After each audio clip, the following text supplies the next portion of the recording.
नमस्कार दोस्तों, काशिफ की कहानियाँ चैनल में आपका स्वागत है। आज सुनते हैं अजा एकादशी की संपूर्ण व्रत कथा। सनातन धर्म में अजा एकादशी का अपना महत्व है। इस दिन व्रत रखने से कई प्रकार के दुखों से राहत मिलती है। माना जाता है कि जो भी सच्चे मन से इस व्रत को रखता है, उसे अश्वमेध यज्ञ के समान फल की प्राप्ति होती है। आइए जानते हैं अजा एकादशी की वास्तविक कथा। अजा एकादशी की व्रत कथा भगवान राम के पूर्वज से जुड़ी है। दरअसल अजा एकादशी व्रत की कथा भगवान श्री राम के पूर्वज इक्ष्वाकु वंश के राजा हरिश्चंद्र की है। राजा हरिश्चंद्र सत्यवादी राजा थे, जो अपने मुख से निकले वचनों और अपनी कही वाणी को पूरा करने के लिए अपनी अर्धांगिनी तारामती और पुत्र राहुल रोहिताश्व को बेच देते हैं और खुद भी एक चांडाल की सेवा करने लग जाते हैं। गौतम ऋषि के कहने पर राजा हरिश्चंद्र ने अजा एकादशी का व्रत किया, तब जाकर उन्हें कष्टों से छुटकारा मिला। तो आइए सुनते हैं इस कथा को, जिसे भगवान श्री कृष्ण ने युधिष्ठिर समेत पांडवों को सुनाई थी। मित्रों, कहानी कुछ इस प्रकार है।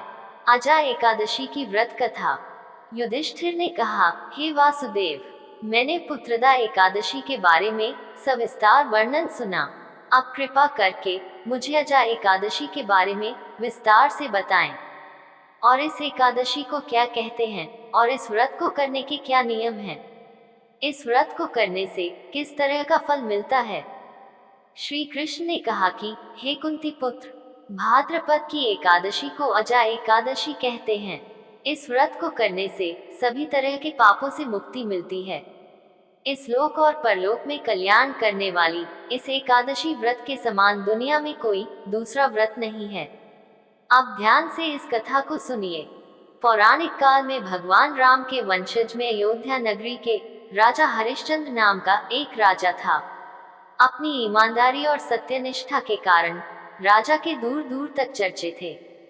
एक बार सभी देवताओं ने राजा की परीक्षा लेने की योजना बनाई। राजा ने सपना देखा कि ऋषि विश्वामित्र को उन्होंने अपना सारा वैभव दे दिया है।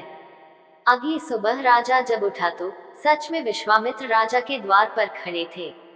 विश्वामित्र ने राजा हरिश्चंद्र से कहा, कल रात जो तुमने सपने में मुझे अपना सारा राजपाट दान कर दिया है। राजा ने सत्यनिष्ठा की भावना के साथ अपनी तमाम संपत्ति विश्वामित्र को दान कर दी।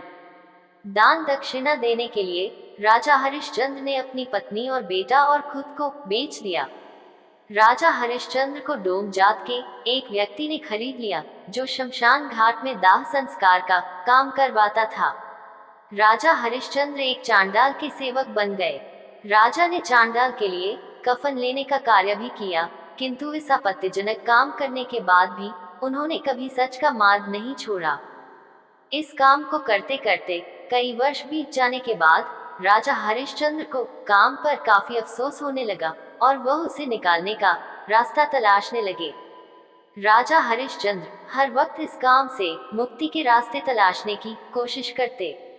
एक बार राजा की मुलाकात गौतम ऋषि से हुई। राजा ने गौतम ऋषि को प्रणाम कर उन्हें अपनी दुख भरी बात बताई। राजा की दुख भरी बातों को सुनकर गौतम ऋषि को भी दुख हुआ और उन्होंने राजा को बताया, हे राजन, भादो माह में कृष्ण पक्ष की एकादशी आती है, जिसे अजा एकादशी भी कहा जाता है।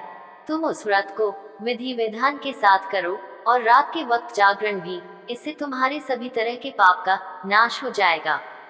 गौतम ऋषि इतनी बात कहकर अंतर्धान हो गए। अजा एकादशी के आने पर राजा ने महर्षि गौतम के कहे के मुताबिक ही नियम पूर्वक व्रत और रात को जागरण किया। इस व्रत को करने से राजा को सभी पापों से मुक्ति मिल गई। उस वक्त स्वर्ग में जश्न मनाया जाने लगा, फूलों की बारिश होने लगी। राजा हरिश्चंद्र ने अपने सामने ब्रह्मा, विष्णु, महेश और देवेंद्र देवताओं को अपने सामने पाया। राजा ने अपने मृत पुत्र और पत्नी को वस्त्रों और आभूषणों से लदा देखा। व्रत की वजह से राजा को दोबारा उसका राज्य मिल गया। असल में एक ऋषि के द्वारा राजा की परीक्षा लेने के लिए ये सब खेल रचा गया था, लेकिन अजा एकादशी के व्रत के कारण ऋषि द्वारा रची गई माया खत्म हो गई और आखिरी वक्त में हरिश्चंद्र अपने परिवार सहित स्वर्ग लोक में चले गए। इस कथा को सुनने के बाद श्री कृष्ण ने युधिष्ठिर से कहा, हे राजन, ये सब अजा एकादशी व्रत का असर था। जो भी मनुष्य इस व्रत कथा का विधि विधान के साथ पालन करता है और रात के वक्त जागरण, तो उसके सभी पापों से मुक्ति मिलती है और अंत में वे स्वर्ग लोक को प्राप्त करता है।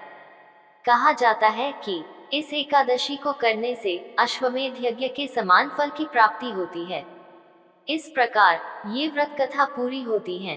कहानी पसंद आए तो चैनल को लाइक और सब्सक्राइब करें। जय श्री कृष्णा, राधे राधे।